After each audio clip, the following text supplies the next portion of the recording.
भैया जी कहीं में आपका एक बार फिर स्वागत है बातचीत के सिलसिले को जोड़ने के लिए। एक बार फिर से मैं हाजिर हूं। आज की डिबेट जो है शुद्ध रूप से राजनीतिक बहस है। अब आप कहेंगे कि ये राजनीतिक बहस क्या है? माहौल बनाया जा रहा है। अगर आप मुझसे पूछें कि क्या है, कि माहौल बनाया जा रहा है। आप पूछेंगे किसके लिए? तो चुनाव के लिए। और चुनाव कब है? बोले बस 7-8 महीने बचे हैं। इन्हीं 7-8 महीनों के लिए सब माहौल बनाया जा रहा है। सारी तैयारी वही है। आप पूछ सकते हैं मुझसे कि आप कब निकलेंगे?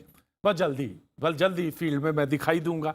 लेकिन उससे पहले का जो ये माहौल है, आप एक काम कर सकते हैं कि चाय की चुस्की के साथ इस माहौल का आनंद ले सकते हैं। बहरहाल दिल्ली में थोड़ी सी अभी बूंदाबांदी हुई है। मुझे लखनऊ के तापमान के बारे में नहीं मालूम, बस इतना अंदाजा है कि बेहद गर्म है। इस गर्म तापमान का अगर आपको अंदाजा लेना है तो पहले इस तरफ रुख करते हैं, ये 2 बाइट देखते हैं, अंदाजा आपको होगा। और जनाब बस तुरंत हाजिर होता हूं। पहले ये 2 बाइट देखिए नमूने के तौर पे। इंशाअल्लाह दोबारा योगी को उत्तर प्रदेश का मुख्यमंत्री नहीं बनने देंगे। अगर हमारे हौसले बुलंद रहेंगे, मेहनत करेंगे तो सब कुछ होगा इंशाअल्लाह ताला। मगर हमारी कोशिश यही है कि दोबारा उत्तर प्रदेश में बीजेपी की सरकार ना बने। असदुद्दीन ओवैसी जी, आपके चेहरे पर आदरणीय योगी जी की जो एक धमक है, हैदराबाद में जो दहाड़ उनकी है, वो साफ देखने को मिल रही है आपके इस बयान में कि हम योगी जी को मुख्यमंत्री नहीं बनने देंगे इंशाअल्लाह। तो ये इंशाअल्लाह आपका उससे मैच खाता है जो भारत तेरे टुकड़े होंगे इंशाअल्लाह। क्योंकि आपके पूर्वजों ने कांग्रेस पर दबाव बनाकर जब मुस्लिम लीग में हुआ करते थे तो देश का विभाजन कराया था। बहुत ज्यादा परेशान मत होइएगा। अब आप पूछेंगे कि क्यों? ये राजनीतिक बहस है। मैंने आपसे पहले भी कहा था, राजनीतिक बहस है, इसको दिल पे मत लगा लीजिएगा। क्योंकि चुनाव से पहले ये सब कुछ होगा और उत्तर प्रदेश का चुनाव है, लिहाजा इसमें वो सारे दांव आजमाए जाएंगे जो कि किसी भी राजनीतिक अखाड़े में आजमाए जाते हैं। अब कुछ तो दांव ऐसे हैं जो बहुत प्रचलित हैं और सोचे समझे हैं, जिनको भी आप जानते हैं, और कुछ ऐसे दांव भी होंगे जो पहली बार इस्तेमाल होंगे। बहरहाल मैंने कहा था कि राजनीतिक माहौल है और इस राजनीतिक माहौल में बहुत संजीदा मत हो जाइएगा, दिल पे कोई बात मत लीजिएगा और बहस का बस सिर्फ आनंद लीजिएगा चाय की चुस्की के साथ। जो मेहमान हमारे साथ आज मौजूद रहे उनके मैं तारुफ आपसे जरूर करा देता हूं। सैयद हसीम बकार साहब कुछ देर में आगे बहुत बहुत स्वागत है। सैयद हसीम बकार साहब का AIMIM से हैं, बहुत बहुत शुक्रिया। अनिला सिंह जी आज बीजेपी का पक्ष संभालेंगी, बहुत बहुत शुक्रिया, थैंक यू सो मच। साधना भारती कांग्रेस का पक्ष रखने के लिए हमारे साथ मौजूद हैं, स्क्रीन पर दिख रही हैं, बहुत बहुत शुक्रिया, thank you so much. Satish Prakash ji कुछ देर में हमारे साथ मौजूद रहेंगे और यशवंत देशमुख साहब आज हमारे साथ मौजूद हैं। बहुत बहुत शुक्रिया यशवंत भाई, थैंक यू सो मच जो आज आपने समय निकाला। बहुत कुछ आपको भी बताना है, बहुत कुछ हम लोग को भी देखना है, सोचना है, समझना है। बहुत बहुत शुक्रिया, thank you so much. Firoz Bakhsh साहब कुछ देर में मौजूद रहेंगे, मैं उनसे भी बातचीत कराऊंगा। एक बाइट की तरफ रुख करते हैं। वैसे वो शख्स यहीं पे मौजूद हैं सैयद हसीम बकार साहब, लेकिन उनकी एक बाइट है जो इस वक्त सारे टेलीविजन पर चल रही है और सारे लोग उससे मुखातिब हैं। मैं उसकी तरफ रुख कर लेता हूं, पहले वो बाइट देख लेता हूं, फिर बहस की तरफ आगाज करता हूं। मैंने एक सवाल खड़ा किया तो चारों तरफ से मुझ पर यह कहा जाने लगा कि मैं बीजेपी का दलाल हूं, मैं बीजेपी का एजेंट हूं। मैंने कौन सी गलत बात कह दी? हर आदमी अपनी कौम की बात करता है, अपने लोगों की बात करता है, मैं भी वही कर रहा हूं। मैंने अगर यह बात कह दी कि अगर 5%, 6%, 7%, 8%, 12% वाले लोग डिप्टी CM और CM बन सकते हैं, मुख्यमंत्री बन सकते हैं, सरकार में 4-4 बार मुख्यमंत्री बन सकते हैं, तो 20% की आबादी लेकर उत्तर प्रदेश में मुसलमान मुख्यमंत्री क्यों नहीं बन सकता? डिप्टी CM क्यों नहीं बन सकता? जी यही बात है और आज इसी पर बहस है या कहें बातचीत का सिलसिला है। मैं हसीम बकार साहब के पास मुखातिब होता हूं। हसीम बकार साहब, क्या इस तरह से मुख्यमंत्री तय होगा कि 20% हमारी आबादी है तो 20% के हिसाब से मुसलमान, तो उसके हिसाब से मुख्यमंत्री मुसलमान का होना चाहिए, मुसलमान बनना चाहिए, वही फेस होना चाहिए? मुझे कोई दिक्कत नहीं है, मुसलमान अगर मुख्यमंत्री है, चुना जाता है पार्टी से तो बहुत अच्छी बात है, उसमें क्या दिक्कत बात है। लेकिन क्या चुना ऐसे जाएगा? हसीम बकार साहब।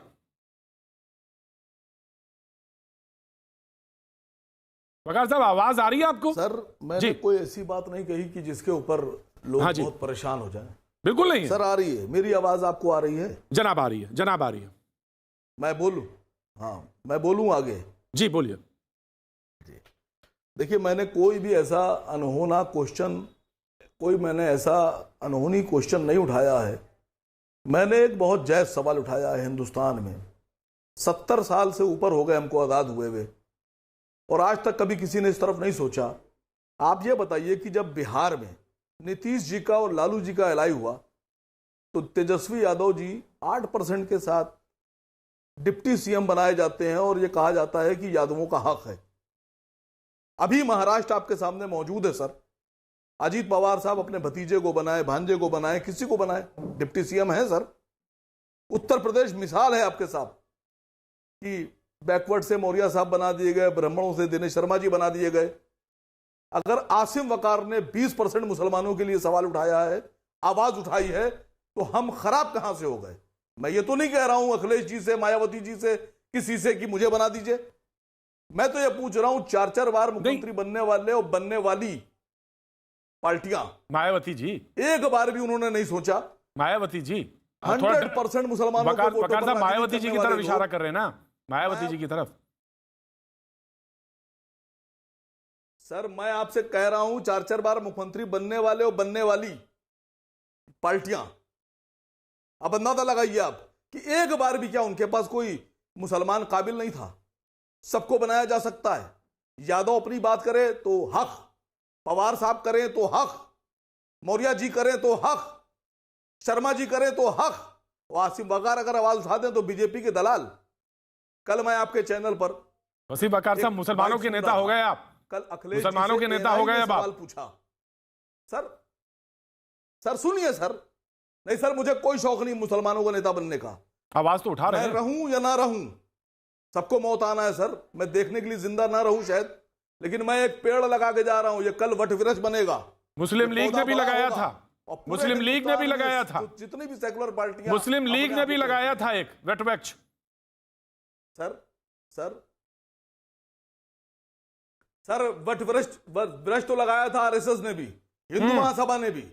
उनका बड़ा हो गया और कुछ लोगों का छोटा हो गया। जी, किसने नहीं लगाया सर? तो आपका छोटा क्या हो पेड़ गया, लगाना अब आप गुनाह उसको है? बड़ा करना चाहते हैं। मैं बात नहीं कर सकता। नहीं, अखिलेश, बिल्कुल। सुनिए सर, सर सुनिए सर सुनिए सर, समाजवादी पार्टी के प्रवक्ता मौजूद नहीं है। सवाल तो यह बनता है कि कल जब एएनआई ने अखिलेश जी से पूछा हाँ, कि एमआईएम की तरफ से डिप्टी सीएम की डिमांड आई है, तो उन्होंने कहा बीजेपी के लोग हैं, बीजेपी का सवाल है। अगर हम गूंगे बनकर, गले में पट्टा डालकर उनके दरवाजे के अंदर बैठे रहें और कुछ ना बोले तो हम उनके एजेंट, और अगर हम सवाल खड़े करें तो हम बीजेपी के एजेंट।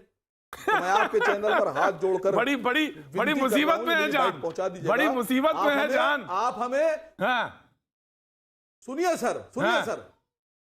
सर, आप हमें बीजेपी का एजेंट कहिए, मुसाद का एजेंट कहिए, सीआईए का एजेंट कहिए, मंगल ग्रह का एजेंट कहिए, जिसमें आप खुश हैं आप उसमें कहिए। अगर आप तो मुसलमानों के हितैषी हैं, आप तो मुसलमानों के दोस्त हैं, आप तो प्यार करते हैं, आप बना दीजिए, ऐलान कीजिए। क्यों नहीं किया आपने ऐलान?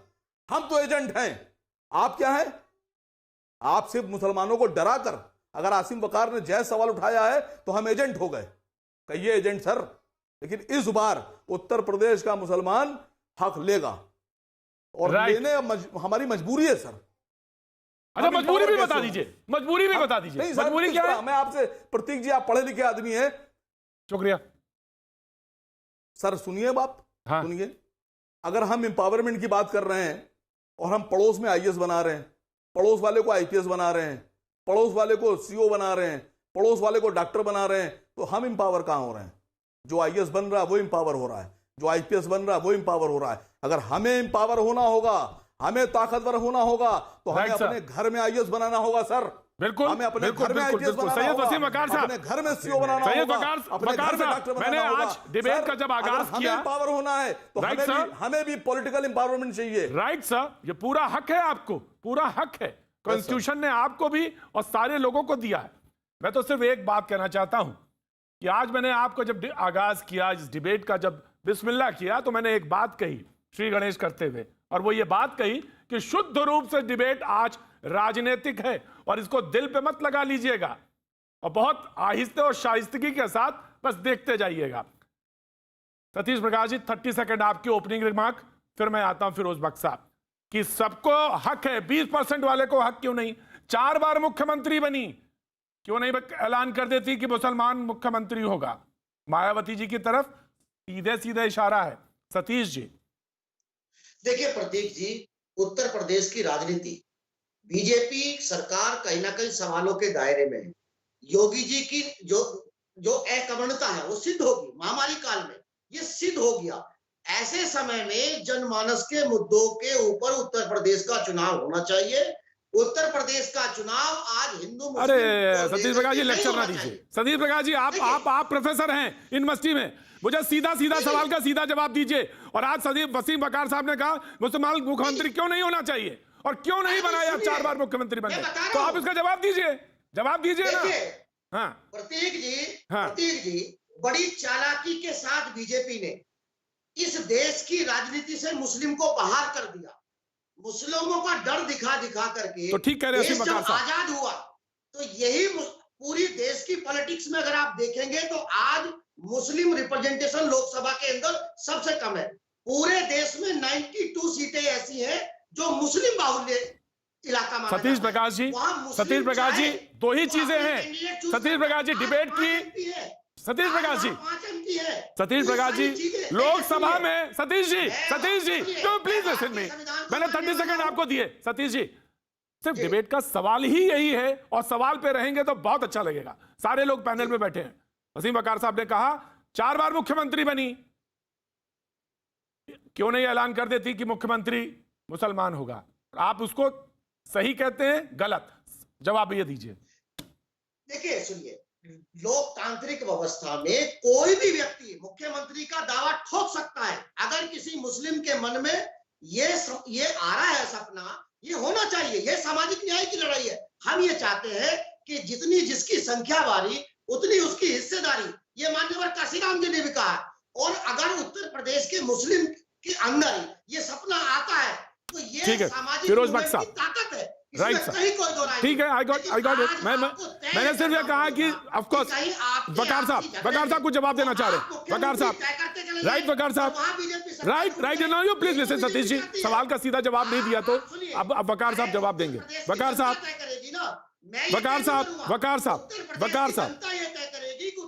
No, Satish ji please listen, Satish ji please listen. Baqar साहब, ऑडियो डाउन सतीश जी का ना, प्लीज लिसन। या वसीम बकार साहब। देखिए, आपने भी सतीश जी ने कहा जिसकी जितनी हिस्सेदारी उसकी उतनी भागीदारी।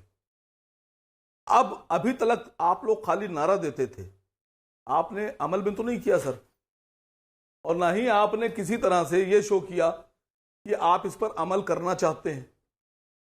आज हमने जो सवाल उठाया है यह हमारे दिल का दर्द है सर। 1996 से मैं सक्रिय राजनीति में हूं और जो हालात मैंने मुसलमानों के दीगर पार्टियों में देखे हैं मुझसे बेहतर किसी ने नहीं देखे। जो सवाल मैंने आज उठाया है वो चाहे समाजवादी का मुसलमान हो, चाहे बहुजन का मुसलमान हो, चाहे शरद पवार पार्टी का मुसलमान हो, चाहे कांग्रेस का मुसलमान हो, चाहे आरजेडी का मुसलमान हो, चाहे टीएमसी का मुसलमान हो, चाहे आम आदमी पार्टी का मुसलमान हो, सबकी एक ही मंशा है। बहुत से लोगों का फोन मुझ पर आया कि आपने एक बहुत स्ट्रांग और बहुत पावरफुल सवाल उठाया है, इस पर कायम रहिएगा, हम सब आपके साथ हैं। फिरोज बख्श साहब जवाब दीजिए। फिरोज बख्श साहब, नो सतीश जी प्लीज, फिरोज बख्श साहब जवाब देंगे। फिरोज बख्श साहब, बकार साहब ने बहुत जायज सवाल उठाया है, लोगों ने कहा है कि ये बहुत अच्छा सवाल है। काफी देर से बोल रहे हैं, थोड़ी सी मेरी बात भी सुन लीजिए। हाँ जी, बोलिए। वकार साहब, आपका वकार बुलंद होगा अगर आप मेरी बात ध्यान से सुनेंगे, सब्र तो हम मुझसे सुनेंगे। मेरी आवाज आ रही है प्रतीक जी? आ रही है, बोलिए साहब, बोलिए। देखिए, मैं एक बात कहना चाहता हूँ। मैं अभी सुन रहा था अपने भाईजान वकार साहब को, वो कह रहे थे कोई नई चीज नहीं है, ये तो जब हिंदुस्तान सबका है, सेकुलर है, अगर यहाँ पे कोई deputy chief minister Uttar Pradesh में मुसलमान हो जाए या कहीं और हो जाए, वेस्ट बंगाल में हो जाए, महाराष्ट्र में हो जाए, तो उनका जो उनके इस कथन से उनका चाल, चरित्र और चेहरा और उनका डीएनए साफ खुल के आ जाता है कि ये जो लोग हैं ये हिंदू और मुस्लिम कार्ड खेल रहे हैं। इनको जो कार्ड खेलना चाहिए वो इंडिया कार्ड खेलना चाहिए। There is only one card which is eligible in India, और वो कार्ड है इंडिया कार्ड। अगर आप यहाँ पे हिंदू कार्ड खेलेंगे, मुस्लिम कार्ड खेलेंगे, वो नहीं चलेगा, क्योंकि हिंदुस्तान एक सेकुलर देश है। 1947 में जब पाकिस्तान को मोहम्मद अली जिन्ना ने एक सेकुलर एक इस्लामिक राष्ट्र घोषित कर दिया था, तो हमारे जो नेता हैं, गांधी जी उस वक्त के थे, मौलाना आजाद थे, सरदार पटेल थे, पंडित नेहरू थे, तो उन्होंने कहा नहीं, ये इसको हम सबका है, ये गुलदस्ता है, सबके लिए है, मगर उसको सही तरीके से आप लोग लेकर नहीं चलना चाहते। खास तौर से ये जो आपकी इत्तेहादुल मुस्लिमीन, अरे भाई पार्टी का क्या मतलब है? इत्तेहादुल मुस्लिमीन क्या क्या क्या करना चाहते हैं आप नई मुस्लिम लीग हैं क्या है? देखिए, किसी भी पार्टी का नाम हिंदू या मुस्लिम पे नहीं है सिवाय आपकी पार्टी के। मुस्लिम लीग चली गई, पाकिस्तान चली गई, उसका जो है अब कोई काम नहीं बचा है हिंदुस्तान में, ना उसको कोई वोट देता है। ये हिंदुस्तान है, सबका हिंदुस्तान है। वसीम यहाँ वकार पर साहब, हिंदू मुस्लिम कार्ड मत खेलिए, हिंदू मुस्लिम कार्ड मत कोई खेलिए। भी बने चीफ मिनिस्टर, राइट कोई सर, भी बने deputy now you chief please minister, listen. मेरा वसीम ख्याल ये वकार है साहब, कि छोटे यहाँ छोटे जवाब, छोटे छोटे हिंदुस्तान का जवाब। झंडा वसीम लहराना वकार साहब, चाहिए। राइट यहाँ सर, पर छोटे छोटे इंडिया कार्ड खेलना जवाब, छोटे चाहिए, छोटे जवाब। मुस्लिम कार्ड नहीं असम चलेगा, वकार जो आप साहब, बहुत दिन से वकार खेल साहब, रहे हैं। और मैं माफी चाहूंगा कि ओवैसी साहब तो एक ऐसे खानदान से तशरीफ लाते हैं कि जहां पर उनके भाई ये कहते हैं कि 15 मिनट को पुलिस हटा लो तो हम देख लेंगे राइट क्या सर, कर लोगे, पुराना क्या है बयान, तुम्हारे पास, पुराना बयान है क्या उनका, तुम यही पुराना लड़ाई बयान है झगड़ा सर। फसाद खून बहाकर राइट कि जो सर, राज करना राइट चाहते हो, राइट सब जानते हैं राइट कि वकार हैदराबाद में आप साहब, क्या वकार कर रहे हैं। साहब, हैदराबाद में भी आपने देखा होगा राइट, कि सेंटर ऑडियो में डाउन, ऑडियो बीजेपी डाउन, ने audio down. Right sir, now please respond.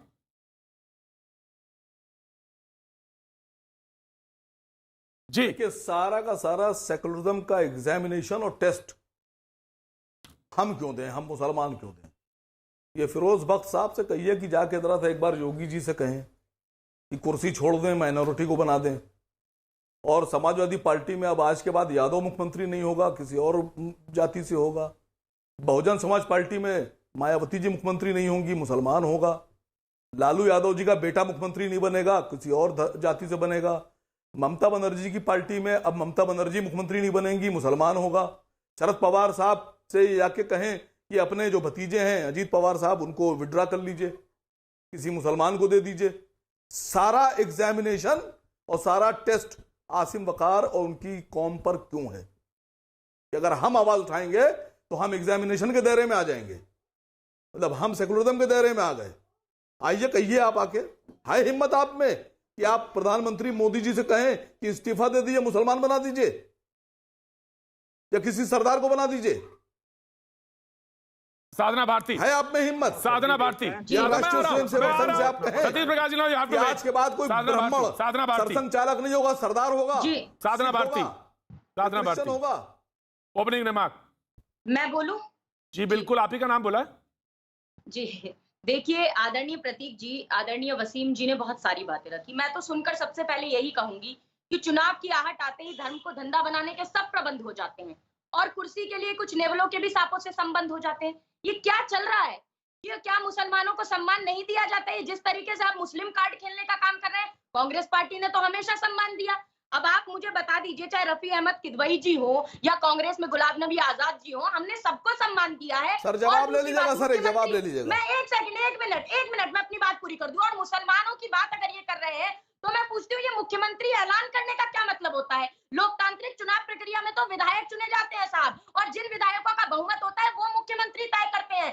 ऐसा ये 2017 में भाजपा ने पहली बार किया कि 4 चेहरे जातिवाद के नाम पर उतारे। ब्राह्मणों के नाम पर कलराज मिश्र, ठाकुरों के नाम पर राजनाथ सिंह, मौर्यों के नाम पर केशव प्रसाद मौर्य और लोधी और निषादों के नाम पर सुश्री उमा भारती जी। और जातिवाद की भावना के साथ खिलवाड़ किया गया, सबकी जनता की भावनाओं को आहत करके आरएसएस के आदेश पर उत्तराखंड के मूल निवासी अजय सिंह बिष्ट उर्फ योगी आदित्यनाथ जी को मुख्यमंत्री बनाया गया, जिनके खिलाफ 150 विधायकों ने धरना प्रदर्शन कर दिया, जिनके शासन में देखिए वही शासन करता है, जिनकी उपलब्धियां जिनकी खामियों पर भारी होती है वो दोबारा आते हैं। लेकिन यहाँ तो सत्ता की जो खामियां हैं उन पर उनकी तो खामियों का पहाड़ खड़ा हुआ है उपलब्धियों के आगे। चाहे कुलदीप सेंगर से लेकर आप साधना भारती, साधना भारती, साधना भारती, साधना भारती, साधना भारती, ठीक है, मैंने आपका ओपनिंग रिमार्क लिया, बिल्कुल ओपनिंग रिमार्क लिया जी। Anila Singh will respond. जी सर, आ रहा हूं, असीम बकार साहब, आ रहा हूं, आज आपके ऊपर ही बहस है, आ रहा हूं।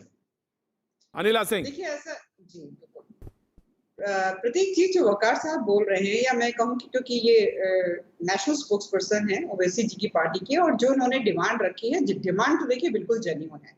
ये इनका दिल का दर्द है कि कांग्रेस पार्टी जो ये कहती है मुसलमानों का पहला हक है हर चीज पे, मुसलमानों को रिजर्वेशन मिलना चाहिए। समाजवादी पार्टी कहती है हमको वोट दो, हम आपके सबसे बड़े एडवोकेट हैं। जहां तक बहन जी का सवाल है, पिछले चुनाव में 100 से ज्यादा सीटें दी थी मुसलमानों की, वो बात अलग है कि वो जीतकर नहीं आ पाए। तो चाहे वो बीएसपी है, एसपी है, कांग्रेस है, और राष्ट्र में तो अनेकों पार्टी हैं, खाली भारतीय जनता पार्टी को छोड़कर, जो बिल्कुल खुले होकर बोलते हैं मुसलमानों हम आपके सबसे बड़े एडवोकेट हैं और आप हमको वोट दो। जब आप उनको आप अपना वोट बैंक समझते हो, आप इनसे वोट लगातार मांगते हो, और इन लोगों ने इतनी मेहनत करी है कि जब मेरा देश आजाद हुआ था ये 9% थे, और आज सबसे ज्यादा बढ़त दिखाते हुए तकरीबन 15% पे पहुंच गए हैं। बाकी सबका डेमोग्राफिकली कम हो गए हैं, मुसलमान बढ़ गए। कितनी मेहनत करी है 9 से 15% आने में इन लोगों ने। तो ये अगर अपना अधिकार मांगते हैं इन सब राजनीतिक दलों से कि आपको हमारा वोट चाहिए तो हमारा डिप्टी सीएम बनाओ, तो बताइए कौन सी इसमें गलत बात कह रहे हैं। अभी वकार साहब ने सारे राजनीतिक दलों का नाम लिया कि भाई ये लोग, ये चाहे वो कांग्रेस, सपा, बसपा, ये एरा गहरा नथु बैरा सब, कि भाई ये लोग सब हमारा वोट मांगते हैं। बीजेपी का नाम नहीं लिया क्योंकि भारतीय जनता पार्टी मंच पर खड़े होकर या खुलेआम लेकर प्लेकार्ड लेकर नहीं घूमती, ना सर पे टोपी लगाती है, ना कंधों पे गमछा डालती है। जो प्रोग्रेसिव मुसलमान जो अपना विकास चाहते हैं हमारे साथ आ जाओ, हमने तो करके दिखा दिया है। जनधन योजना में मैक्सिमम मुस्लिम्स जो थे ना, मैक्सिमम मुस्लिम्स ऑन रिकॉर्ड उनके खाते नहीं हुआ करते थे। ये प्रधानमंत्री नरेंद्र मोदी जी की वजह से बैंक में खाते खुल गए, पैसे डालने लग गए, सीधे जो है उनके अकाउंट्स में पैसे आने लग जाए। महिलाएं जो मुस्लिम महिलाएं हैं उनको अगर ट्रिपल तलाक अनिला जी, ओवैसी जी के बयान को बीजेपी ने कहा कि ये टुकड़े टुकड़े गैंग का ही बयान जैसा है। नहीं देखिए, ऐसे मैं तो वकार साहब की डिमांड के साथ खड़ी हुई हूँ बिल्कुल। और आप पूछिए, कांग्रेस की प्रवक्ता बैठी हुई है और हाँ सतीश जी बैठे हुए हैं। अभी आप किस डिमांड के साथ खड़ी हैं अनिला जी? किस डिमांड के साथ खड़ी है कि मुख्यमंत्री मुसलमान होना चाहिए? नहीं, मैं तो बिल्कुल नहीं बोलूंगी मुसलमान होना चाहिए। तो फिर किस डिमांड पे? नहीं, वकार साहब की डिमांड इन पार्टियों से बिल्कुल ठीक है। और देखिए, ऐसा है कुछ साल पहले मैंने कहा था कि ओवैसी साहब जो इनकी पार्टी के अध्यक्ष हैं, ये जिन्ना उस वक्त एक सेकंड सतीश जी बीच में बोलिए। तो उस वक्त मेरे ऊपर ओवैसी पार्टी वालों ने बड़ा हमला किया था कि हमारे नेता को जिन्ना इन मेकिंग क्यों कह रहे हैं। और आज देख लीजिए, सिद्ध हो जा रहा है कि जिन्ना इन मेकिंग हो रहा है। ये एक दूसरे भारत आपने कहा कि मैं नहीं, इसको इलैबोरेट करिए अनिला जी, इसको इलैबोरेट करिए कि मैं ओवैसी जी की डिमांड के साथ खड़ी हूं, इसको इलैबोरेट करिए। नहीं, ये वकार साहब ने कहा है, वकार साहब की पार्टी अगर ये कहती है कि जो राजनीतिक दल जिनको मुसलमानों का वोट चाहिए उनको डिप्टी सीएम बनाना चाहिए अपने, अगर वो सत्ता में आते हैं, तो बिल्कुल सही कह रहे हैं वकार साहब। मैं कहती हूँ अभी साधना जी, सतीश जी और जो उनसे भी जी यहाँ पे आकर बैठे वो कहे कि हाँ अगर हम सत्ता में आएंगे तो हम मुसलमान डिप्टी सीएम बनाएंगे। भारतीय जनता पार्टी तो नहीं कहती, आपका मन हो तो वोट दे दीजिए, मन नहीं मन हो तो मत दीजिए। राइट। मैं यशवंत देशमुख को और जोड़ लेता हूँ कि ओपनिंग रिमार्क हो जाए, डिबेट ओपन हो जाएगी। पहले एक मिनट, यशवंत देशमुख जी, ये जो है ये मुस्लिम कार्ड जो ये बात आज MIM ने कही, उसके पीछे का ये है कि एक पोलराइजेशन और या चुनाव से पहले की जो भूमिका है वो सेट होने लगी है और चुनाव कहीं ना कहीं इसी रूट से जाएगा। ये रास्ता लगभग यही ऐसा ही तय होगा, उत्तर प्रदेश के चुनाव का ये तय हो गया है, या इसी तरह कुछ अंदेशा जरूर है? जी यशवंत जी। अंदेशा तो है और तरीका भी वही है, उसी दिशा में जाएगा भी प्रतीक भाई। लेकिन मुझे बहुत आश्चर्य होता है जब सारा नफा नुकसान सब कुछ केवल मुस्लिम होने या नहीं होने के आधार पे किया जाता है, और ऐसा लगता है कि जैसे भारत में मुस्लिम नेता हुए ही नहीं या मुख्यमंत्री हुए ही नहीं, तो क्या उनको जो हुए मान लिया जाए कि वो केवल मुसलमान थे इसलिए हुए या लोकप्रिय थे इसलिए हुए। देश में सत्ता का रास्ता आपकी लोकप्रियता से तय होता है। आप मुसलमान हैं या नहीं, या दलित हैं या नहीं, या ठाकुर हैं या नहीं, इससे नहीं तय होता। और MY कॉम्बिनेशन, ये नेतागिरी वो नेतागिरी, ठीक है, नेताओं की एक जातिगत राजनीति होती है, उसमें उनकी एक फॉलोइंग होती है, मैं मान सकता हूं, लेकिन वो फॉलोइंग भी आखिरकार तो लोकप्रियता से ही निकलती है। आप जम्मू कश्मीर एक राज्य को छोड़ दीजिए और कुछ हद तक आप केरल को एक मान लीजिए कि भाई जहां पे मुस्लिम मतदाता बड़ी संख्या में, इस कारण से मुस्लिम चीफ मिनिस्टर अगर बने तो आश्चर्य नहीं होगा। लेकिन क्या जितने पैनलिस्ट हैं वो ये कहना चाहेंगे कि अब्दुल गफूर साहब जब बिहार के मुख्यमंत्री बने तो वो लोकप्रिय नहीं थे, या कोया साहब केरल में बने, ठीक है केरल को आप कोने कर लीजिए एक चीज में, अब्दुल रहमान अंतुले साहब जब महाराष्ट्र के मुख्यमंत्री बने तो वो क्या उनकी लोकप्रियता का पैमाना नहीं था, वो केवल इसलिए बनाए गए कि वो मुसलमान थे। महाराष्ट्र में कितने मुस्लिम परसेंट पॉपुलेशन इस तरीके से है जिसमें वहां पे केवल मुस्लिम होने के नाते उनको मुख्यमंत्री बनाया जाए। पौंडीचेरी में कितने परसेंट मुसलमान है कि जब वहां पे एम फारूक साहब मुख्यमंत्री बने थे तो उनको मुसलमान होने के कारण मुख्यमंत्री बनाया गया। अरे बाकी छोड़िए, राजस्थान का बताइए ना, 5% मुस्लिम पॉपुलेशन नहीं है। बरकतुल्लाह खान साहब जब राजस्थान के मुख्यमंत्री बने थे तो उनको किस एंगल के तहत उनको मुख्यमंत्री बनाया गया था? ये सारे नेता भारत की राजनीति में ऐसे बड़े नाम हैं जो अपनी लोकप्रियता के आधार पर even Hindu majority state, Hindu overwhelming majority state में भी बने मुख्यमंत्री। पहली महिला मुख्यमंत्री जो बनी वो आसाम में उस समय बनी, अभी भी उनकी मृत्यु हुई, अगर मैं नाम नहीं बोल रहा हूं तो सायदा अनवर जी थी, नाम सही शायद मुझे याद है जी। क्या वो मुस्लिम चेहरा केवल होने के कारण मुख्यमंत्री बनी थी वहां की? कम से कम इन नेताओं की लोकप्रियता, इनके नेतृत्व का तो अपमान मत कीजिए आप लोग। असीम वकार साहब, मैं उत्तर प्रदेश का निवासी हूं, बनारस से पैदा हुआ हूं, लखनऊ में पला बड़ा हूं।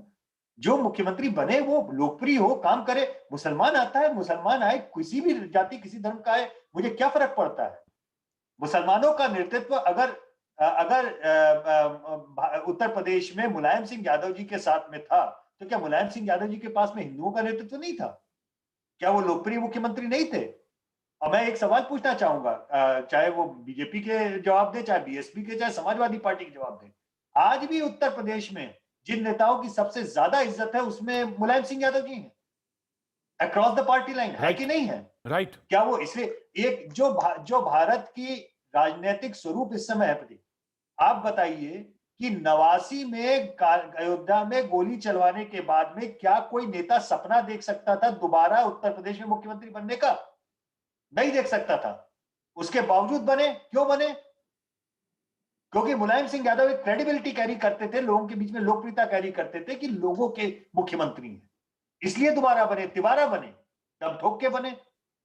क्या उनके लेवल का क्रेडिबिलिटी का क्राइटेरिया आज उनके बेटे या अभी के समाजवादी पार्टी के नेता के अंदर है क्या? Right sir, right sir. Corona की इतनी बड़ी कार्रवाई, debate is open sir, thank you. Mulayam Singh Yadav ji अगर स्वास्थ्य ठीक होता तो पिछले एक साल में 25 बार उत्तर प्रदेश की सारी 403 कॉन्स्टिट्यूंसी नाप चुकी। राइट सर, और आज द डिबेट इज ओपन। को देखिए, right, the debate is open now. सत्ता मुंह में आ जाएगी। राइट सर, किस बात पे राजनीति हो रही है? Right Yashwant ji, thank you.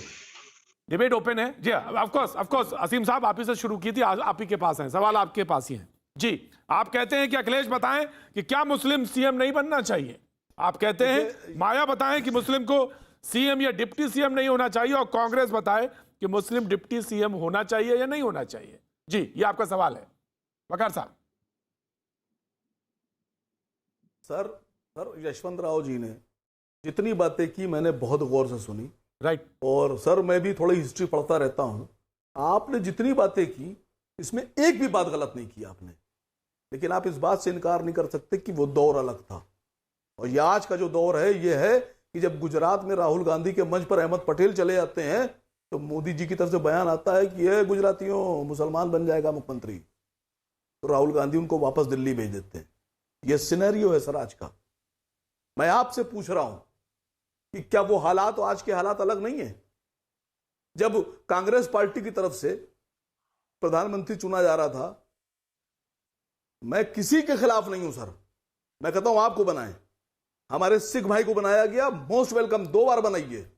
लेकिन जब आपने मनमोहन सिंह सरदार जी को बनाया तो आपकी पार्टी में, कांग्रेस में सलमान खुर्शीद भी थे, अहमद पटेल भी थे, गुलाम नबी आजाद भी थे, बहुत नेता मुसलमान हैं। किसी एक को डिप्टी पीएम बनाते आपने नहीं बनाया सर। क्यों नहीं बनाया? क्या कांग्रेस ने कभी किसी दलित को प्रधानमंत्री नहीं बनाया? क्या कांग्रेस की सपोर्ट से कोई ठाकुर नहीं बना? क्या कोई बैकवर्ड नहीं बना? क्या कोई ब्राह्मण नहीं बना? जवाब दीजिए। क्या कोई सिख नहीं बना? साधना भारती जवाब दीजिए, फिर अंत में जवाब दिए जाएंगे। जी साधना भारती जवाब दीजिए। देखिए जायज सवाल है सर, बिल्कुल आज के हालात दूसरे हैं सर। जायज सवाल कोई बात ही नहीं, सवाल है सर, आज के हालात दूसरे हैं सर। आपने जब ये कह दिया दिल बड़ा करना पड़ेगा सर, दिल बड़ा करना पड़ेगा आज। नहीं दिल, वकार साहब इसी दिल में आप भी रहते हैं, वकार साहब इसी दिल में आप रहते हैं, तो दिल तो बहुत बड़ा है। और आज डिबेट में बोलूंगा नहीं। सवाल ये है, जब आपने सवाल रखा है कांग्रेस से, तो कांग्रेस जवाब देगी, बाद में बात होगी। जी कांग्रेस, जी साधना भारती। सबसे पहली बात ये, बार बार मुस्लिम कार्ड नहीं चलेगा, इंडिया कार्ड चलेगा। मैं बात रखूं? देखिए, सबसे पहले मैं ये कहना चाहूंगी आदरणीय वसीम जी, बड़ा धन्यवाद देना चाहिए आपको, तो शायद जो आपको बड़े दिनों बाद मुसलमान आज याद आ गए कि चलिए आप मुसलमानों की आज बात कर रहे हैं, क्योंकि चुनाव पास में आ रहे हैं। मैंने तो पहले ही कह दिया, आप तो धर्म को धंधा बनाने बैठे हैं। ये अनिला सिंह जी ने पहले ये कह दिया कि आपकी बात का सपोर्ट करते हैं, तो मैं पूछूंगी अनिला सिंह जी कौन से मुसलमान को मुख्यमंत्री का ऐलान करके अब वोट बटोरने का प्रयास करेंगी? तो उन्होंने बाद में कह दिया नहीं, इन्होंने कहा जिन्हें मुसलमानों का वोट चाहिए, तो इसका मतलब अनिला सिंह जी को मुसलमानों का वोट नहीं चाहिए। लेकिन मैं राष्ट्रीय प्रवक्ता होने के नाते बड़ी जिम्मेदारी से कह रही हूँ कि हम वोट की राजनीति केवल नहीं करते, इसीलिए ना तो हम पहले से ऐलान करते हैं, ना तो 4 चेहरे उतारकर 5वें को मुख्यमंत्री बनाते हैं, ना तो हमने कोई चंदा चंपत घोटाला किया, ना हमने गुजरात में गदर कराया, और ना ही हमने रक्षा सौदों में दलाली खाई। ये सब भारतीय जनता पार्टी के काम है। और सीधी बात, ये वोट की राजनीति करने का काम आज आदरणीय वसीम जी भी कर रहे हैं और आदरणीय अनिला जी भी कर रही है। ये मैं तो बार बार कह रही हूँ ना, लोकतांत्रिक प्रक्रिया के तहत होना चाहिए। और वसीम जी, आपने तो खुद ही कांग्रेस के बड़े बड़े मुसलमान नेताओं के नाम बता दिए, और आज मैं पूछना चाहती हूँ कि कांग्रेस पार्टी ने हमेशा सम्मान देने का काम किया है। आज आपको याद आ रहा है कि मुख्यमंत्री के पद पे बिठा दीजिए, इसके पद पे बिठा दीजिए। अरे अगर आपको राजनीति करनी है तो सेवा भाव जगाइए, विधायकों को जिता कर लाइए, सदन में बहुमत पैदा कीजिए और बहुमत के आधार पर बनाइए अपना मुख्यमंत्री। तो आप विकास की बात कीजिए ना, कि क्या करेंगे, उसके आधार पर चुनाव जीतेंगे। आप यहाँ आकर मुसलमान करते हैं, ये यहाँ पर आकर जय श्री राम करने का काम करते हैं। हम तो कहते हैं जय सिया राम बोलो, लेकिन उन महेश शर्मा का क्या किया आपने, जिन्होंने सीता का अस्तित्व नकार दिया? पूछती हूँ अनिला सिंह जी से। उन नरेश अग्रवाल को आपने राज्यसभा का सांसद बनाया, जिन्होंने की बताइए अनिला जी, जवाब दीजिए अनिला जी। और यहाँ सबसे पहली बात तो ये है कि सबसे पहली बात तो ये है कि अगर मेरी जानकारी सही है तो साधना जी जो है भागवत कथा वगैरह भी गाती है, तो इनको पता होना चाहिए कि जय श्री राम कहो या जय सिया राम कहो, बात एक होती है। क्योंकि हमारे धर्म में, हमारे पंथ में, मैं बोल रही हूँ, आपका पाठ हो गया ना, आपका प्रवचन हो गया ना, गुजरात में गदर करा दो और ये कहा हमें मुसलमानों का वोट नहीं चाहिए, तो बात नहीं होती है अनिला जी। अपनी सी पे आ गई ना, तो यहाँ से पैनल छोड़कर आइए, आप तो इसी पर हैं, आप तो हिंदू मुसलमानों पर हैं। अरे हिंदू मुस्लिम भाई, तिरंगे के साधना सुनिए, और समृद्धशाली भारत को बनाइए। तो कृपया इस पर चलिए, ये क्या हिंदू मुसलमान लगा रखा है आपने भाई? अरे साधना चाहिए, इस पर भी जवाब दे दें आप। जी साधना जी बोलिए। चुप रहे, अपनी दाढ़ी संभालिए, सफेद रंग की जो गिरने वाली है। खैर देखिए, ऐसा है प्रतीक जी, जय श्री राम और जय श्री राम एक चीज ऐसे होती है हमारे धर्म में, हमारे पंथ में, पति पत्नी एक दूसरे के पूरक होते हैं। पत्नी अर्धांगिनी होती है। आप राम बोलो तो सीता है उसमें, सीता बोलो तो है राम उसमें। इनको ये बात समझ लेनी चाहिए और ममता दीदी को भी जाकर इनको समझा देनी चाहिए। दूसरी बात ये है कि समझाइए दीदी, चाचा नेहरू की तस्वीर लगा लेनी चाहिए, है ना। नहीं देखो, ऐसा है कि कांग्रेस पार्टी, बापू चाचा सब यही थे। अब ये मामा को भी आप ले लो अपने साथ, वैसी को, जो ये कह रहे हैं कि यहाँ पर सीएम, डिप्टी सीएम, आपको मुसलमानों का वोट नहीं चाहिए ना। आज आपने कह दिया ना, आपने डिक्लेयर कर दिया, अनिला सिंह को वही ले कह रही है मुसलमानों का वोट नहीं चाहिए, क्लियर कर दो पहले। मुसलमानों का वोट नहीं चाहिए। मैंने एक बार नहीं कहा कि मुझे मुसलमानों का वोट नहीं चाहिए, पर जो लोग खुलकर जिन्हें मुसलमानों का वोट चाहिए, और दूसरी बात ये है, सबसे पहले तो एजुकेशन सिस्टम बनाया, उसका पूरी हमारी इतिहास गलत रख दिया। जी तो एक एक करके साधना हमारे जो भारत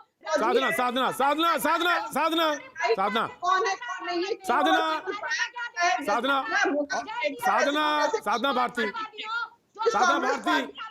देश की तरक्की को कम किया। साधना भारती 9 से 15% जब ये पहुंच गए, बड़ी मेहनत करी है, तो वकार साहब डिमांड कर रहे हैं तो कांग्रेस पार्टी सर मेहनत आबादी बढ़ाई है हमारे देश में, सत्तर कमेटी साधना भारती, माने हैं। साधना भारती, साधना भारती, साधना भारती, आप तो सांस भी नहीं लेती बीच में, आप तो बीच में सांस भी नहीं लेती और इतना तेज बोलती हैं। वाह वाह, थोड़ा सा रहम करिए, थोड़ा सा रहम। मैं आराम से बहस का आज जो मौजू है मैं उसी पर रहना चाहता हूं, मैं बात उसी पे करना चाहता हूं। दरअसल आज वसीम वकार साहब ने बात की, बहस डिबेट रखने का मकसद क्या था? मकसद ही यही था कि उन्होंने कहा कि आज उन्होंने बात कही भी कि बड़ा दिल रखिएगा।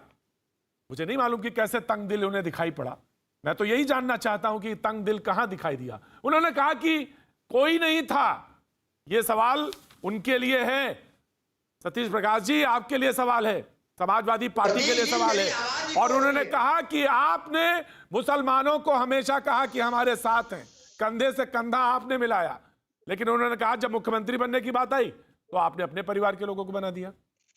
प्रतीक जी, मेरी आवाज इको हो रही है, मुझे थोड़ी आपकी आवाज समझ में नहीं आ रही। आप बोलिए, आवाज आएगी।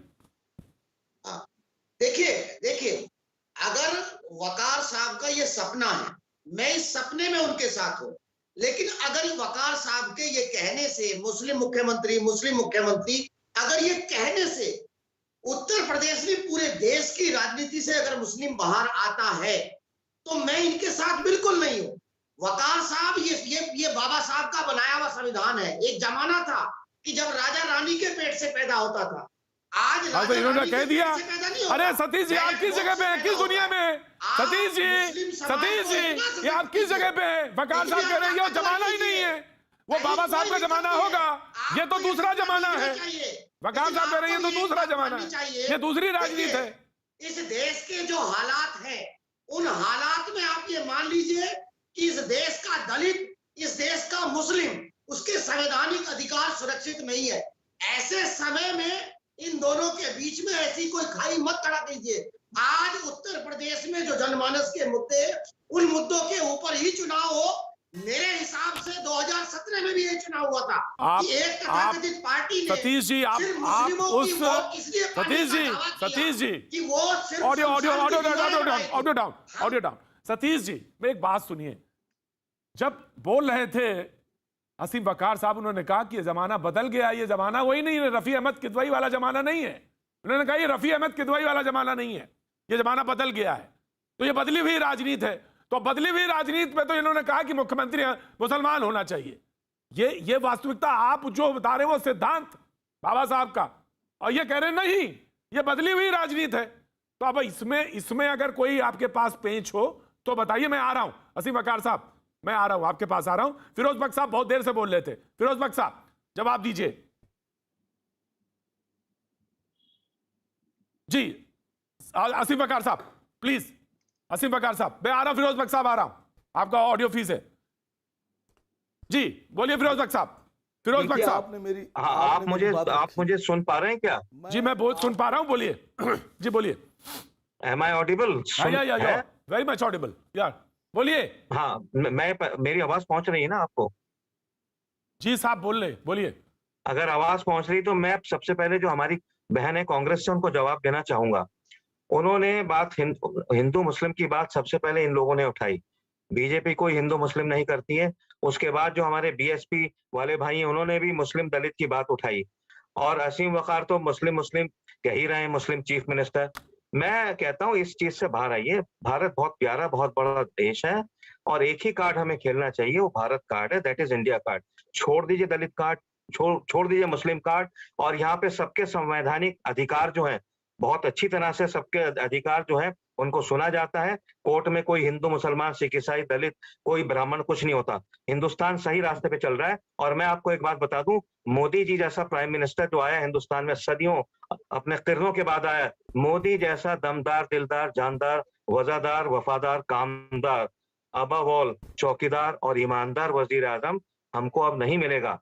आप इसकी कदर कीजिए। और मैं इसमें ये भी जोड़ना चाहूंगा, जिस तरह के हमारे वजीर आजम हैं, वही क्वालिटीज हमारे जो चीफ मिनिस्टर हैं हमारे आदित्य जी, असीम वकार साहब, सीएम है राइट सर, फिरोज साहब मैंने सुन लिया, सुन लिया सर, सुन लिया असीम वकार साहब। सारे लोग, मुझे बड़ा हंसी आती है, कई बार मुझे अजीब सा लगता है, सारे लोग उनके खिलाफ खड़े हो गए, योगी को हटाओ। अरे भाई आप कुछ काम करिए, मुसलमान योगी क्यों हटाओ? योगी एक जो है साधु हैं तो उनको हटा दो, मुसलमान को लेके आओ। ये कौन सा लॉजिक है? योगी को हिंदू मुस्लिम सिख ईसाई सब चुना है, योगी जी रहेंगे। और अगली बार जो असीम वकार साहब, ठीक है साहब, ठीक है साहब, सुना मैंने, ठीक है सर, सुना सर, राइट सर, सुना, ऑडियो डाउन। असीम वकार साहब, असीम वकार साहब, वकार साहब, देखिए यशवंत राव जी से मैं बहुत इंप्रेस हूं और बार बार दिल चाह रहा है कि मैं उन्हीं का जवाब दूं। बिल्कुल आप उन्हीं का जवाब दीजिए। यशवंत राव से कह रहा हूं कि आपने बिल्कुल सही बात कही, लेकिन आपने 40 साल पहले के उदाहरण दिए। मैं इस हिंदुस्तान की बात कर रहा हूं, आप उस हिंदुस्तान की बात कर रहे हैं जब डेवलपमेंट पे चुनाव होते थे, और मैं इस हिंदुस्तान की बात कर रहा हूं कि जब बीएचयू में एक मुसलमान संस्कृत पढ़ाने गया तो उसका इतना विरोध हुआ कि उसको नौकरी छोड़ना पड़ी। मैं इस हिंदुस्तान की बात कर रहा हूं, आप उस हिंदुस्तान की बात कर रहे हैं कि जब डेवलपमेंट पे चुनाव होते थे। सर आज मुसलमानों के एनआरसी पे चुनाव होता है, सीए पे चुनाव होता है, आज राम मंदिर के मुद्दे पे चुनाव होता है, गुजरात मॉडल पे चुनाव होता है। सर मैं उस हिंदुस्तान की बात नहीं कर रहा हूं जिसकी आप कर रहे हैं। आपने जिनका नाम लिया अब्दुल रहमान अंतुले, बहुत बेहतरीन आदमी थे, लेकिन गुलाम नबी आजाद को इसी कांग्रेस में यह कहना पड़ा कि अब मुझे हिंदू लोग बुलाते ही नहीं है, डरते हैं मुझसे कि मुझे बुलाएंगे तो चुनाव हार जाएंगे। यशवंत राव जी, आपकी अगर पूरी स्टडी होती तो आज मैं आपको जवाब ना दे रहा हूं। यशवंत भाई जवाब देंगे, बिल्कुल जवाब देंगे। आपका छोटे से ब्रेक का है, मैं ब्रेक के बाद आता हूं। यशवंत देशमुख इसका बिल्कुल रिस्पॉन्ड करेंगे, वक्त छोटे से ब्रेक का। और सैयद असीम वकार साहब कुछ सवाल बोल रहे थे, कुछ कहना चाह रहे थे। उन्होंने सवाल यशवंत देशमुख से पूछा था और यशवंत भाई को जवाब देना था। बिल्कुल यशवंत भाई आप जवाब दीजिए, लेकिन सैयद असीम वकार साहब कुछ जब बोल रहे थे तब मैंने उनको बीच में ब्रेक ले लिया था। मैं आ रहा हूं वकार भाई, मैं आप ही से पास से मुखातिब हूं। सवाल यह भी है कि बिहार में आपकी बात क्यों नहीं बन पाई, बिहार में मामला क्यों अटक गया? फिर कोलकाता में जब आप पहुंचे तो आपको तो घुसने ही नहीं दिया गया, वहां पे सामने खड़ी हो गई ममता, तो खेला ही खत्म हो गया आपका। अब यूपी में आखिर ये बात क्यों? और शरावत साहब जो हैं वो तो यहां तक कह देते हैं कि संख्या के आधार पे क्या तय होगा कि कौन मुख्यमंत्री बनेगा और कौन प्रधानमंत्री, ये इससे तय होगा क्या? संख्या के हिसाब से? तो ये तो कौन सी, ये तो संविधान के खिलाफ बात है। वकार साहब देखिए सर बंगाल में खाली अकेले एमआईएम या असद साहब की पार्टी नहीं हारी है, बहुत से लोग हैं जो हार गए। सबसे सवाल पूछिए। पूछा ना, अभी तो पूछूंगा मैं। अभी तो मेरा सवाल पूछा ही नहीं डिबेट में, मैं तो अपने डिबेट में असल सवाल पूछूंगा। एक ही सवाल है मेरा पूरी डिबेट पे, अब वो सवाल मुझे किससे पूछना मुझे मालूम है। सुनिए सर, हाँ सुनिए सर, आज तक मेरे ऊपर कभी कोई आरोप नहीं लगा कि मेरी वजह से किसी हिंदू भाई की भावना को ठेस पहुंची, या मैंने कभी किसी क्यों आपको कहा गया कि आप तो एजेंट हैं, बीजेपी के एजेंट हैं, यादव पे उठाया, कहा गया आपको? तो सुनिए सर, हम तो सबके साथ हैं। हमारे साथ कौन है? हम अगर अपनी आवाज उठाते हैं तो सब विरोध करने लगते हैं। हर आदमी, पूरे हिंदुस्तान का जो सेकुलर चिल्ला रहा है वो सब हमारे विरोध में।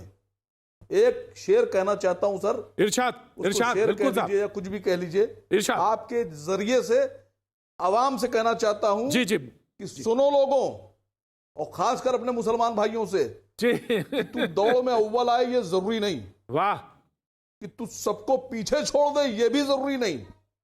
जरूरी है तेरा दौड़ में शामिल होना, जरूरी है तेरा गिरकर फिर से खड़े हो जाना। जिंदगी में अभी बहुत इम्तिहान होंगे, और जो आज तुम्हारे आगे हैं वो कल तुम्हारे पीछे होंगे। क्या बात है। डटे रहो, अड़े रहो, झुकना नहीं, दबना नहीं। जी बिल्कुल सही है। यशवंत देशमुख साहब, बिल्कुल मैं आ रहा हूं। यशवंत देशमुख साहब को जवाब देना चाहिए खिताब उनको मिले जो दौड़ में शामिल न थे।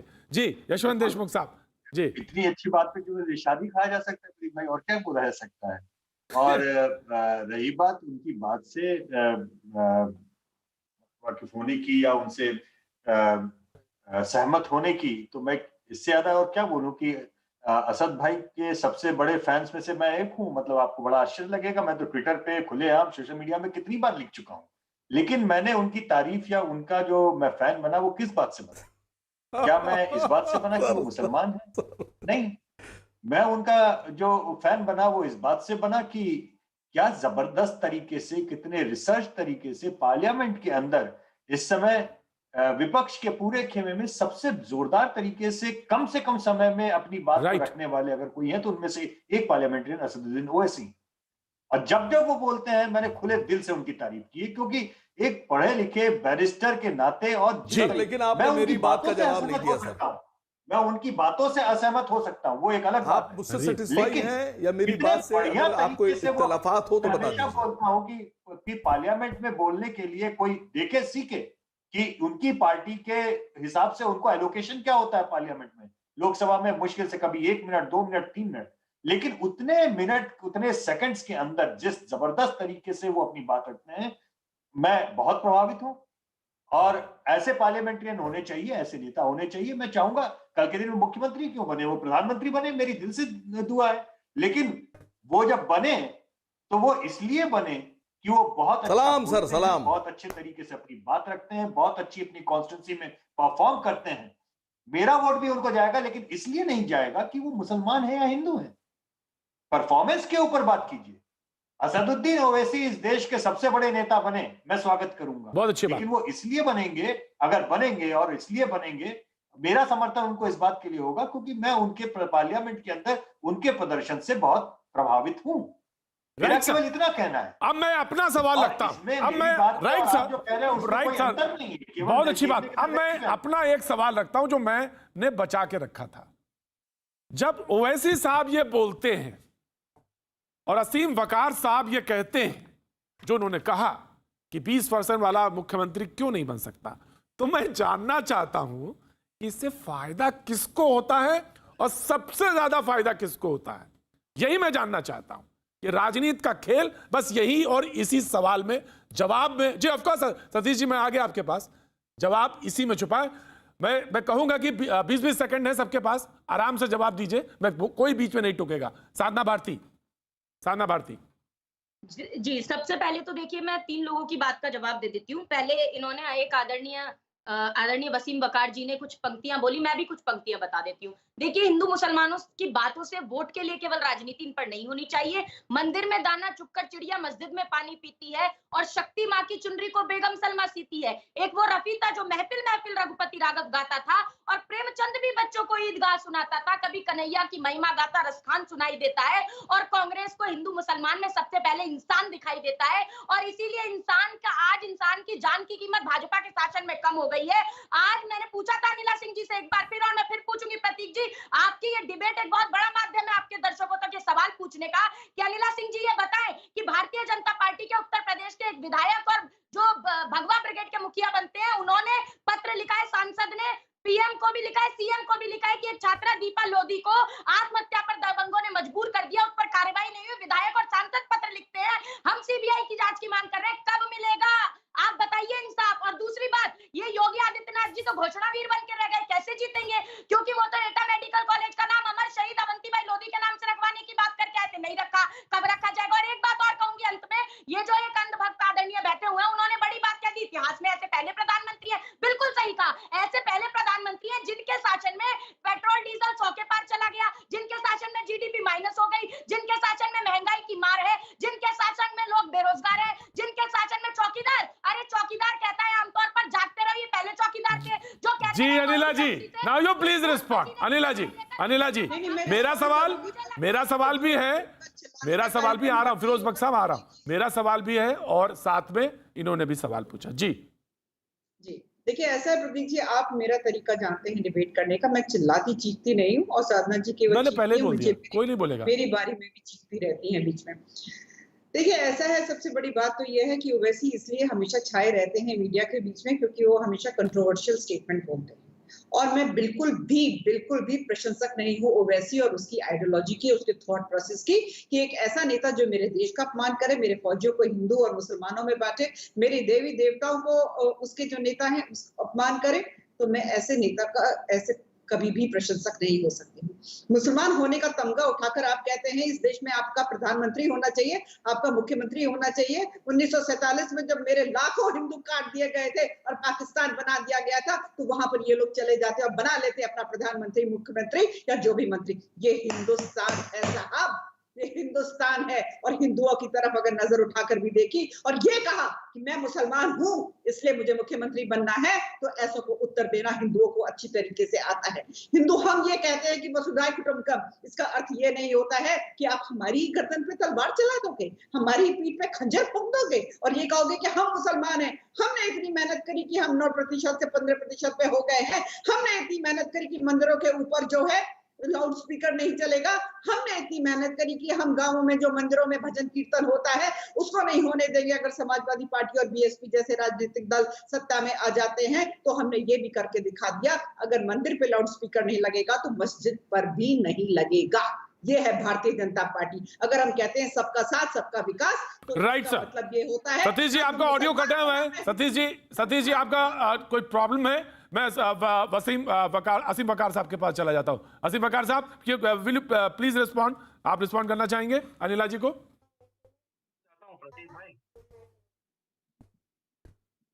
नहीं, अनिला जी को तो मैं रिस्पॉन्स क्या करूंगा। अनिला जी से तो हमारी डायरेक्ट तैयारी हो रही है जंग की।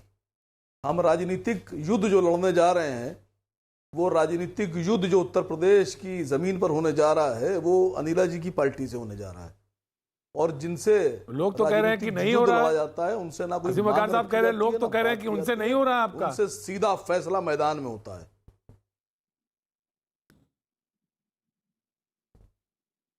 जी, उनसे कह रहे हैं सीधा आपका उनसे नहीं हो रहा है। क्या नहीं हो रहा है सर? युद्ध, और क्या युद्ध? नहीं, वो सरकार में है उन। अच्छा, नहीं, वो जो सत्ता सतीश जी जुड़ गए। सतीश जी जवाब दीजिए। सबका युद्ध उसी से होता है। Right sir, taken your point. Satish Prakash please respond very quickly. जी देखिए प्रतीक जी, दो चीजों का आपको रखना है। मैं ओवैसी जी की मतलब वकार साहब की पार्टी की भावनाओं का ध्यान रखता हूँ, इनकी भावनाओं का भी ध्यान रखता हूँ। लेकिन आपको एक बात मानना पड़ेगा कि कहीं आप ये कहते कहते कहीं ऐसी गलती ना हो जाए कि एक वर्ग विशेष को इसी तरीके से कुछ तथाकथित दल हैं जो अपने को नेशनल पार्टी कहते हैं, उन्होंने देश की आजादी के बाद यही सब कह करके इस देश की एक बड़ी पढ़ी लिखी आबादी जिसको 45% सरकारी नौकरियों में रिप्रेजेंटेशन था, आज उसको किस हालात में पहुंचा दिया। तो वकार साहब को इस बात को भी ध्यान रखना चाहिए कि जो बात बीजेपी चोरी चोरी चुपके चुपके कर रही है, आप अगर उसको सरेआम करेंगे तो कहीं ऐसा ना हो कि आपके ऐसा कहने से जो वकार साहब प्लीज रिस्पॉन्ड, वकार साहब प्लीज रिस्पॉन्ड, वकार साहब सतीश जी सुनिए बात, जवाब सुनिए। वकार साहब प्लीज, वकार साहब देखिए, सतीश जी ने कहा कि कहीं ऐसा ना हो, कहीं ऐसा ना हो। सर, जो पॉलिटिकल पार्टीज में जो लोग नेतागिरी कर रहे हैं, पॉलिटिक्स कर रहे हैं, वो क्यों कर रहे हैं? हर आदमी चाहता है कुछ ना कुछ बनना, ओहदा लेना, मंत्री बनना, सीएम बनना। बहन जी चुनाव लड़ेंगी तो मुख्यमंत्री बनने के लिए लड़ेंगी ना, सब जानते हैं। अखिलेश जी चुनाव लड़ेंगे मुख्यमंत्री बनने के लिए लड़ेंगे, कांग्रेस चुनाव लड़ेगी अपना मुख्यमंत्री बनाने के लिए लड़ेगी। तो हम जो राजनीति कर रहे हैं किस लिए कर रहे हैं? नहीं, हम आपको बनाने के लिए कर रहे हैं। आप एक काम कीजिए सर, आप बहन जी से कह दीजिए, ऐलान कर दें कि वो मुख्यमंत्री नहीं बनेंगी, उनके घर से कोई नहीं बनेगा। कराइए ऐलान सर। कोई नहीं जुड़ता। ये क्या बात होती है सर? पार्टी उत्तर प्रदेश नहीं सर, आप राजनीति करें अपनी इंपावरमेंट के लिए, आप राजनीति करें मुख्यमंत्री और प्रधानमंत्री बनने के लिए, और आप हमसे उम्मीद कर रहे हैं कि हम राजनीति करें लेकिन हम मुंह ना खोलें।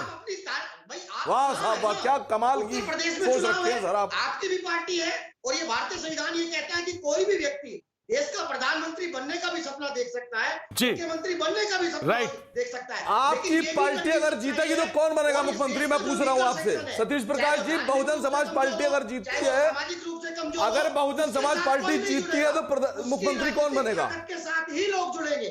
मेरा मानना ये है, आप राजनीतिक ताकत बने, उत्तर प्रदेश में राजनीतिक ताकत बने, और उत्तर प्रदेश में एक दिन ऐसा भी आए कि उत्तर प्रदेश का मुख्यमंत्री सर, हम कोई मुस्लिम राजनीतिक बने, ताकत तो हैं। बहुत अच्छी बात है, लेकिन आप सर, हम राजनीतिक ताकत हैं, तभी हम पे बहस हो रही है।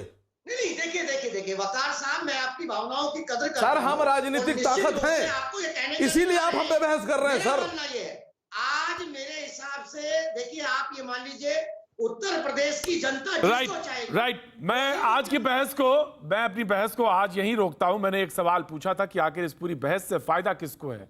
आप जानते हैं, बेहतर तरह से जानते हैं, इसका अंदाजा आप लगाइए कि बटी हुए लोग, बटी हुई राजनीति कहां किस तरफ ले जाती है।